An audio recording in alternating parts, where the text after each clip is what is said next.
Hey guys, Jen with Astro T. Happy New Year, y'all. So today we are talking about the astrology of January 2025 and beyond. So pretty much this is going to be a year like no other.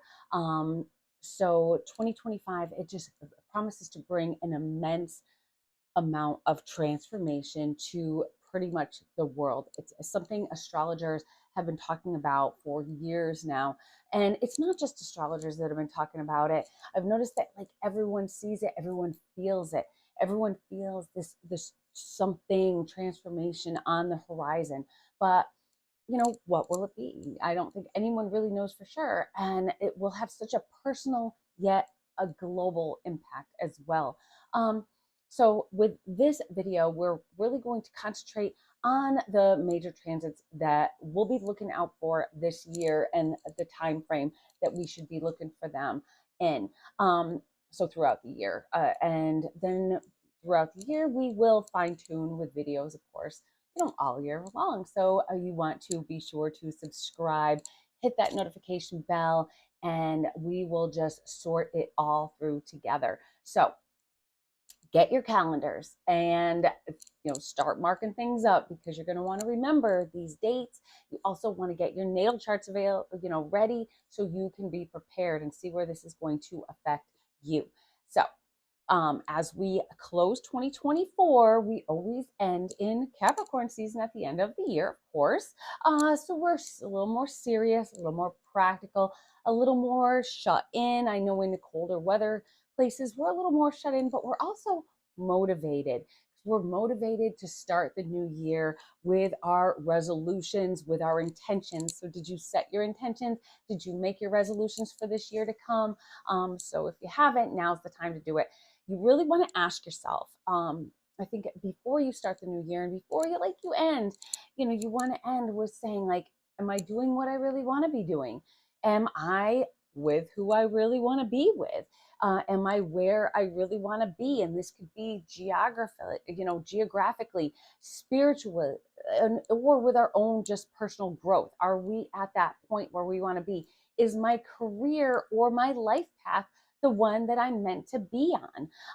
Or am I just going with the flow, doing what is expected of me, not making waves and ignoring really my own needs for the needs of others? So if you are not satisfied with your answers to any of those questions, then this is your year. This is the year that you need to make that change because this is the transformational year, y'all. This is the time to do it. So you really want to just get serious. So I like to incorporate astrology with a little bit of Wiccan magic, even tarot. I did my tarot reading. I did my shuffle. I did my cards with pulling uh, the devil card, which is representative of Capricorn. I looked at the card before it and the card after it, where I want to go and where I want to be.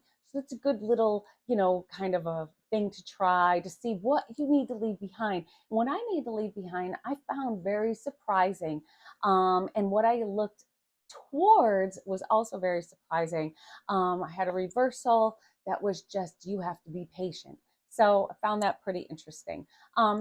So just, go with what your mind is telling you and what is putting into the cards or into your Wiccan rituals or whatever, however you want to manifest it. It all is based on cycles and the elements and how to use towards your full potential and how to make that a reality. And I know when if I get a little bit weak with that second full or new moon in Capricorn or in December in Capricorn, and it was the black moon.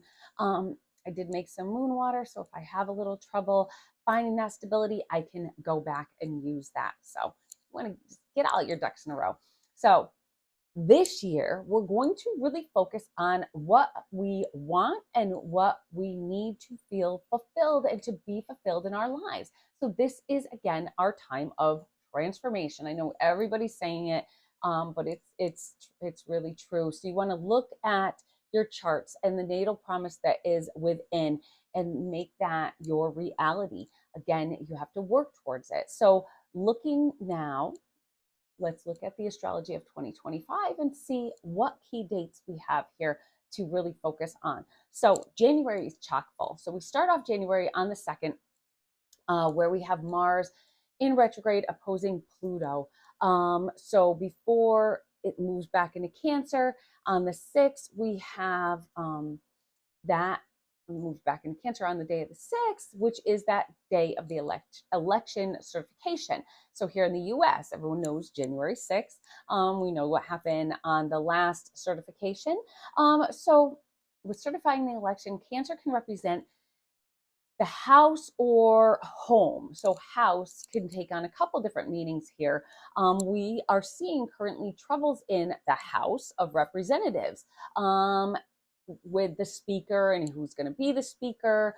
This may cause delays with, or a repeat, perhaps, when we see weakness, people like to act as a retaliation, maybe. And it's that struggle with authority. So we've already seen some drama last night.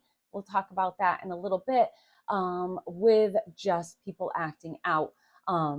And people taking, maybe this time of transition to act in ways that may have bad consequences. We saw that in New Orleans this morning, early morning hours, as we rang in the new year. So moving into mid-month January, a lot of drama should be happening. And we kind of know what's going to happen anyway, but starting with January 13th, the full moon will be conjunct Mars retrograde. So as well as the nodes. So this is an 18-month change here. The nodes making their move out of the Aries Libra axis and into the Pisces Virgo axis. So, and this is, I would say, our second big shift after the Pluto move into Aquarius that we're going to see coming on, that is going to kind of get these things jump started. Now, with big shifts like this, I like to look back before looking forward. So we want to look at the last time that we had and what was going on in our lives last time that we had the nodes in the Pisces Virgo axis. So looking back, last time was June 2006 through December 2007. What was going on in your life? Think of those dates, think of the times, think of, okay, maybe what age you were, what you were going through. Before that, it was December of 1987 through May of 89. So I know for me, these were huge times of transformation, a lot of learning new things. December 87 through 89, I had lost some really close to me family members, male role models in my life. And I lost them within that time. And then in the December or the June 2006 to December 2007, my life really changed because I stopped doing a job I was doing for about 10, 15 years and had to start something completely new. So learning completely new things. It's learning how to live your life differently. Learning, maybe reassessing those goals, reassessing, because you might be unsure of the future, because with this Pisces, moving into an uncertain future, we're rethinking those. Okay, now I was thinking I wanted this in life, and now I'm thinking I want this. So it's reassessing those goals, re-looking at things maybe with a different kind of vision, with a more, a spiritual thought instead of just, logical, go a little more spiritual with that Pisces. The sun opposes Mars on the 15th, and we'll see days of drama, if not even turmoil within this time. Things really start getting ramped up here. Arguments can be within your home life, at work, with authority. Because we have that sun opposing Mars. This is our goals. This is our egos they're really, kind of going a little bit crazy here. We have feelings of frustration. We may feel like we're not getting recognized for efforts that we've put in, that things that we deserve, we might not be getting recognized for that. We might feel that tension, that anger, and we might kind of act out over that. the 29th, we see the new moon at the ninth degree of Aquarius. So again, we're seeing those ninth degrees popping up with all the new moons. And this is also the lunar new year and the year of the snake. So that one's kind of a big one, because also the next day we have Uranus in Taurus stationing direct, followed by Jupiter in Gemini stationing direct. So we have that four, and that's on the 4th. So the 30th Uranus, and then on February 4th we have Jupiter. So finally, we're going to get some forward motion here, some momentum moving forward. Things start to happen. We start seeing it, things that we can't ignore. And we're going to have a lot of those like, oh, wow moments, like, whoa, okay. Could be good things, could be bad things, could be shocking things, could be like, oh, I see. Okay, I got it. All right. Oh, wow. So a lot of that, I think, going on within mid-month to the beginning of February. So a lot of that, like, wow, type stuff. So just be ready, be open-minded to it too. Mars will then follow and station direct in the sign of Cancer on February 23rd. So, we've been kind of sitting back. We've been kind of just maybe letting things ferment a little bit. And we end February really asking, like, okay, what have we done? Let's assess here. What has happened? What have we created? And where do we go from here? So we're assessing those situations. We're assessing, where we are in life, and, the goals and the things that we've put in. And okay, how is this working out for us? And where do we go from here? So we move into March, we can expect relationship drama. So it's all about our relationships in March. And this is personal relationships, like, love relationships, our friendships, and these are close relationships. Even with people that we work with, our close relationships and partnerships that we have. It's a month of really relationship reflection. So think of that about March. So like after we get through like the Valentine's Day stuff, March is when we start like, so there's going to be some drama. Venus will station retrograde on the 1st of March. So right away. And this is going to be in Aries. So this is really self-reflection, really going back and reflecting on those relationship goals that we have. And get ready to do some soul searching, because we want to really know, like, okay, is this where I want to be? Is this relationship I want to be in? Am I being treated right? Am I getting my needs fulfilled? This is Venus. This is our love. This is, the things that, we really feel and are passionate about. Things that bring us joy, pretty much. Then we have eclipse season starting on the 14th. So, and that's with the lunar eclipse. And that's lunar eclipse is a full moon, and that would be in the sign of Virgo. So, again, really kind of like, mentally getting rid of things we don't need. That Virgo is about, fine tuning things. Okay, so if I'm not getting my needs fulfilled, how am I going to get my needs fulfilled? And this is followed by Mercury going retrograde on the 14th in Aries as well, as conjuncting Venus on the 11th. So expect the relationship issues, rethinking a future together, maybe going over those hard talk about conversations and just bringing things up and saying, maybe we haven't talked about this in a while. It's time we rethink this, and time we re-talk about this. So expect a lot of that going on in April, March and even through April, just rethinking our futures together. And is this what we really want? Mercury then goes direct on the 7th of April, and then Venus stations direct on April 12th. So that's when, after all that reflection, we start moving forward. And okay, so again, those tough talks, uncomfortable subjects, with those that are close to us. And that could be even just people that, we work with, and really trying to figure things out, because again, we're coming from what could have been difficulties with authority, feeling like we don't feel that like we're getting what we want. And this could be in our relationships at home or at work, or even just in our family life in general. So the last of our 6 new moons at the 9th degree is the one in Aries. that is also going to be a solar eclipse on the 29th. So this is going to be I think very powerful, especially to those that have things on that, anything in the ninth degrees of pretty much any signs, because it's been happening right along. So expect a little bit of intensity if you have anything going on at those ninth degrees. And this is right as Neptune on the second of our big outer planet ingresses into Aries on the 30th. So we got a lot of fire happening. So things are really getting heated up. This month ends and it is getting hot. So Venus, Mercury, full moon, Neptune, all month, just really like spicing things up, really getting things hot, might be hot under the collar. Hopefully it's a good heat. So expect to feel though, as though I don't know what's happening around the next corner. Like, every corner, everything like, oh, I wasn't expecting that. But we can't ignore that things are going to be big.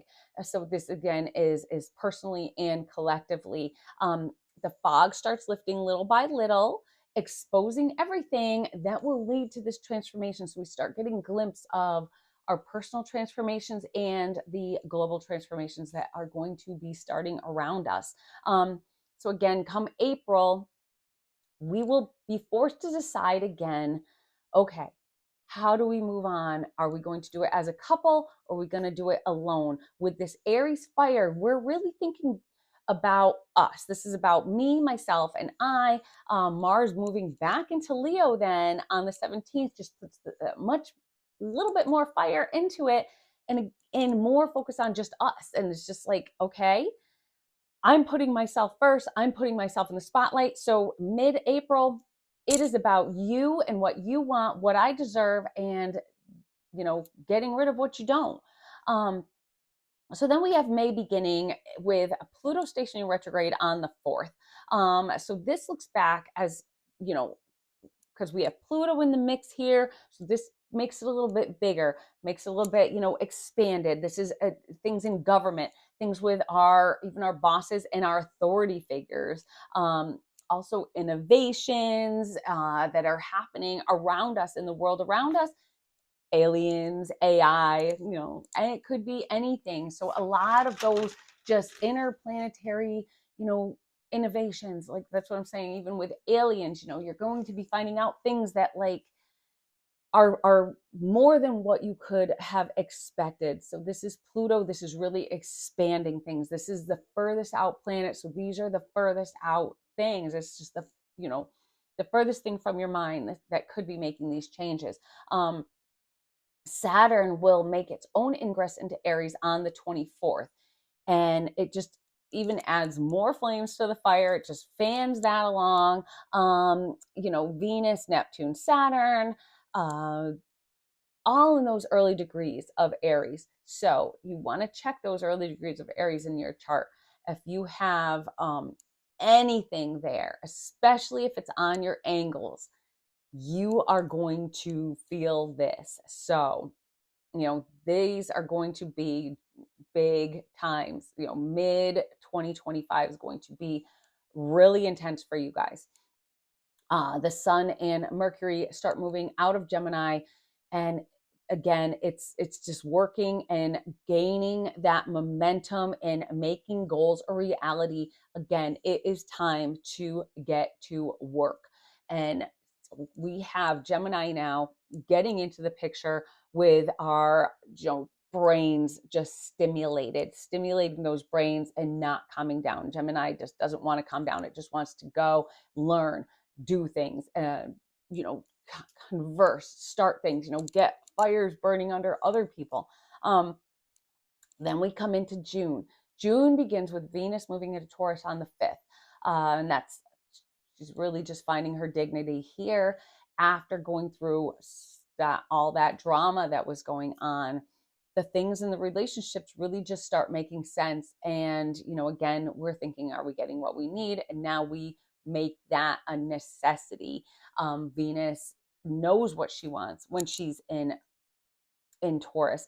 And not only is it the outside beauty and the physical beauty that Taurus has that Venus enjoys, but it is just feeling that beauty, seeing the beauty in things that might not be, seeing that happiness. And sometimes when you look at your relationship, you just get that good feeling, and those are the feelings that you want to get with that Venus moving into Taurus. And if you're not feeling that, that's the things that you want to let go of.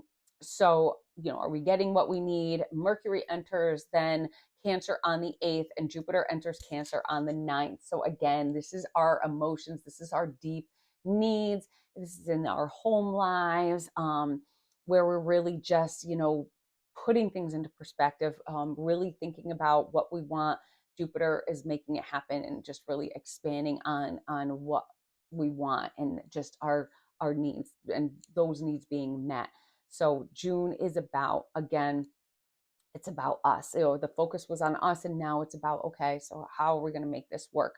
On the 15th, Mars will square Uranus, and right before it ingresses into Virgo, it will square Saturn in Aries on the 3rd and form its third and final in its cycle. So, Mars squaring Saturn, it's that putting up those mental barriers or breaking down those barriers.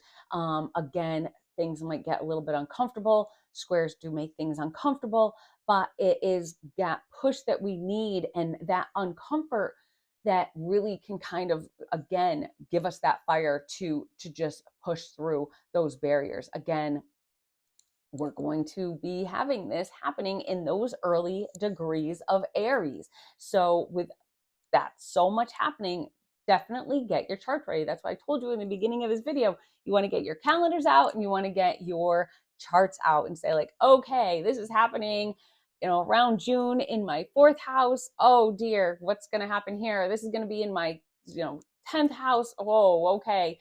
So again, this is, look at it and get ready for it. July comes along and it comes a little bit, but with all those outer planet ingresses, the nodes, social planets, for it's everybody. The two big outer planets we have, Neptune, Pluto, making their changes. And then we have the nodes and all the social planets. That's Jupiter and Saturn, and of course all the personal planets. So much change is happening. Then we finally have Uranus moving into Gemini on the 7th of July. So this is pretty much exact to the day when the US is celebrating its 250th birthday. And, I think that we can expect more than fireworks, because I think that's on a Friday. So, really, the whole week surrounding that, I think it's a really good time that we want to keep our eyes open, pay attention to our surroundings, just really get to know our surroundings and know where you are. So if you're out at these 4th of July parties, I know they're talking about having a big, just a one of those big fairs at the. So again, we want to emphasize that we want to especially be aware of our surroundings and know, especially when we look at what happened this morning in New Orleans, people just happily out ringing in the new year, and someone took that as the time to just ram their cars and kill a bunch of people. So you just never know. So when you're in groups together, walk down the sidewalk. I don't know what you can do, but just keep an eye on your surroundings and know what's going around you. I know secure, I would think that security would be super high around that time, because it is, the 4th of July. Here we all celebrate our Independence Day, and it's the 250 year of the US. And with everything going on, I think it's, of course, security is going to be high all over the United States.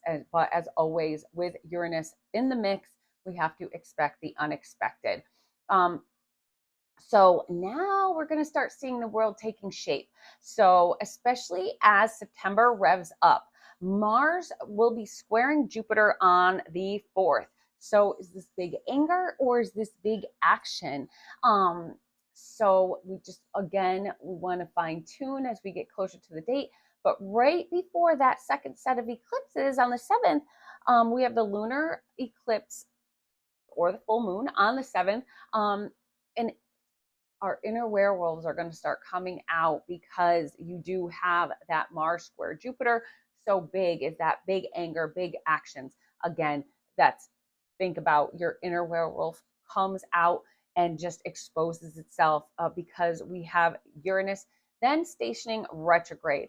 And then we have our solar eclipse on the 21st in Virgo at the 29th anaretic degree. So I think September is going to be a little intense. Of course, it always is with the eclipse season going on. Hopefully not too intense because I have a vacation planned, a big one, and might even have my kids with me. So we want to just like, let's keep things nicey anyway. So, but that 29th degree, that's that panicky point where, okay, we got to make things happen. So, um, with the eclipse and that moon sun will be opposing Saturn also and struggling with our goals, our egos, our desires, the work needed. This is big start here. We have to recheck what we've done. So again, going back, looking at what we've done so far and putting things into perspective and like just really, okay, have we done all we need to do? Saturn and Neptune respectively go back into Pisces on the 1st for Saturn, September 1st, and then October 22nd for Neptune. So again, we have flashbacks, re-looking at things, this happening again. This could be, okay, now we're seeing a little bit of the same, reorganizing, replanning. Uranus then moves back into Taurus on the November 7th. So those big ingresses that happen are now kind of weighing back a little bit. We're going to take like, okay, we tried this. Now what? Things calm down a bit as we enter November, and we end November with a very nice Uranus Neptune sextile. So the craziness and the unforeseen things might be a little something that can work for us instead of against us. With that sextile, we might be able to use that to our advantage, and it might feel pretty good as we end the month. Being around, when we start the next holiday season, it could be a little calmer than this holiday season. December, Mars does square Saturn and then Neptune before entering Capricorn. So here we have the fun kind of stopping. Okay, so everything was nicey, rosy, and feeling all warm and fuzzy. Now Mars got to get in and square some stuff, and the fun stops. And again, time to get serious. So as we start moving into 2026, we have a big look back before we move forward. So this year is going to be crazy, y'all. Let's navigate together. Make sure you hit that subscribe button and get notified of upcoming videos, because we're going to fine tune it along the way. We're going to stay in the know, and we're going to be one step ahead. So we're not going to be getting blindsided by this stuff. We're going to be ready for something to happen. So let's make 2025 a great year. It's going to start off with a bang. Hopefully not as big as the bang that happened last night in New Orleans. I pray for those people. New Orleans is a great city. It's one of my favorite places. It's just a lot of fun. And of course, the food's fantastic, and it's home to my Saints. So I really pray for everyone down there, and that we stop whatever this could start. And I hope, again, y'all have the best 2025. Let's do it together. I will see y'all soon. Bye.